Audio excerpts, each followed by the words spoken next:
नमस्कार, मी नम्रता पाटील ससोईमध्ये आपलं सगळ्यांचं मनापासून स्वागत आहे.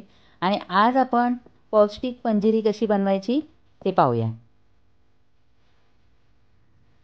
पंजिरी बनवण्यासाठी मी इथे घेतले आहे 100 ग्रॅम काजू, 100 ग्रॅम अक्रोड, 50 ग्रॅम मखाना, 100 ग्रॅम घेतले आहे बदाम, 50 ग्रॅम घेतला आहे पिस्ता आणि 150 ग्रॅम घेतली आहे खडीसाखर आणि 50 ग्रॅम घेतला आहे मगज. खडीसाखरेच्या ऐवजी तुम्ही साखर वापरू शकता. आणि सगळं आपल्याला लो फ्लेमवर भाजून घ्यायचं आहे. आणि इथे मी घेतले आहे 10 ग्रॅम कमरकस बोलतात याला, आणि फक्त 10 ग्रॅम घ्यायचे आहे, जास्त वापरायचे नाही आहे. आणि तुम्हाला आयुर्वेदिक मेडिकलमध्ये मिळून जाईल. आणि स्वच्छ करून घ्यायचे आहे. एक प्रकारचा डिंकच आहे हा, पण कमरेसाठी खूप चांगला आहे.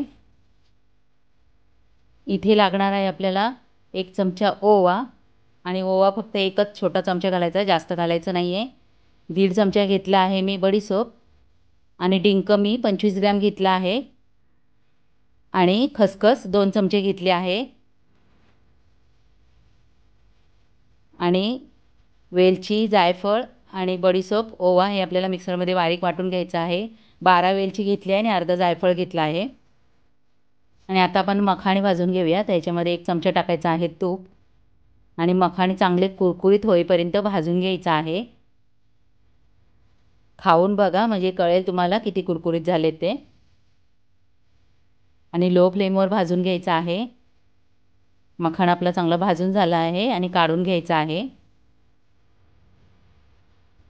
आता डिंक तळून घ्यायचं आहे. तूप गरम झालेलं आहे, आणि सगळं डिंक असं छानपैकी तळून घ्यायचं आहे.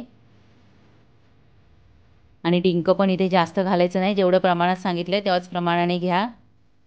जर कमी करायचं असेल तर निम्म मेजरमेंट घ्या. कमरकस पण आपल्याला अशाच पद्धतीने तळून घ्यायचे आहे. आणि कमरकस टाकल्यानंतर गॅस बंद करायचा आहे आणि चांगली तळून घ्यायची आहे. अशा पद्धतीने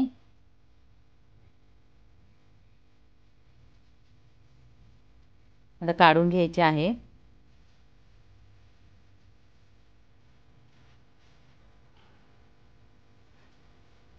आता मगज पण भाजून घ्यायचे, आणि त्याच्यामध्येच पिस्ता पण टाकायचा, म्हणजे दोन्ही एकदम व्यवस्थित भाजलं जाईल. आणि लो फ्लेमवरच आपल्याला सगळं भाजून घ्यायचं आहे. आणि याच्यामध्येच आपण खसखस पण टाकून घ्यायची आहे, ती पण भाजून घ्यायची आहे.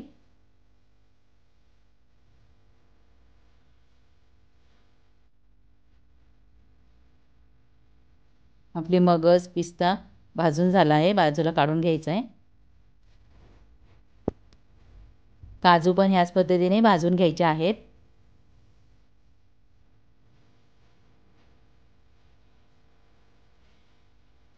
बदाम पण असेच भाजून घ्यायचे आहे. थोडंसं तूप टाकायचं, थोडीशी फटफट करायला लागले की काढून घ्यायचं आहे. अतिशय अशी पौष्टिक पंजिरी बनते ही. अक्रोड पण भाजून घ्यायचे आहेत, आणि अक्रोडला तूप वगैरे घालायची गरज नाही आहे. आपले अक्रोड पण छानपैकी भाजून झाले आहेत, आणि सर्व थंड करून आपल्याला मिक्सरमध्ये वाटून घ्यायचं आहे. हा डिंक आणि कमरकस थोडीशी बारीक करून घ्यायची आपल्याला. असं पावभाजीच्या मॅशरनी करा, किंवा मग वाटीने बारीक करा. मिक्सरमध्ये बारीक करायची नाही आहे. हे बघा अशा पद्धतीने. आणि जे आपण ड्रायफ्रूट भाजलेले सगळे असे जाडसर वाटून घ्यायचे आहेत. खूप बारीक करायचे नाही आहेत, थोडं थोडं मिक्सर फिरवायचं. आणि मी सर्व ड्रायफ्रूट वाटून घेतलेले आहेत.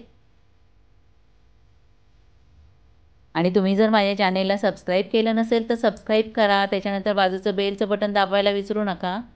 त्याच्यानंतर ऑलचं बटन दाबा, म्हणजे माझे सर्व व्हिडिओ आपल्याला टाकल्या पाहायला मिळतील.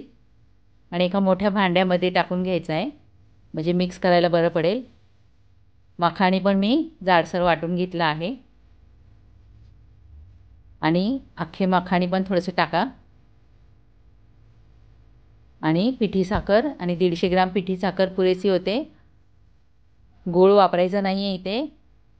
आणि 1 चमचा इथे मोठा सुंठ पावडर टाकायची आहे आणि जी आपण वेलची बडीशेप वाटलेली ना ती चाळून घ्यायची आहे.